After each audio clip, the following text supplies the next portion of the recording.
আজ আমি যেগুলো নিয়ে নিয়েছি এইগুলো: চামচ, সালামি, সসেজেস, ভিসেল ভাত, medu vada, idli, salted vegetables, fish stew, vanilla milkshake, watermelon,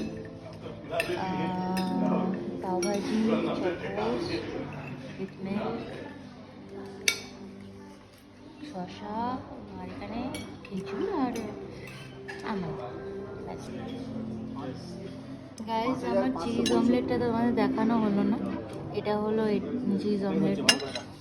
আর বিসল ভাতটা আমার ভালোই লেগেছে, ওয়ান কাইন্ড অফ খিচুড়ি বাট একটু আদার টেস্ট। হ্যাঁ, আর সুব্রতর প্ল্যাটারটা আগে আমি দেখাতে পারিনি, কারণ যখন আমি এসেছিলাম তখন ওর খাওয়া প্রায় শেষের পথে ছিল। তো মাঝখানে একটি যখন এনেছিল তখন আমি একজনের সঙ্গে কথা বলছিলাম বলে দেখানো হয়নি।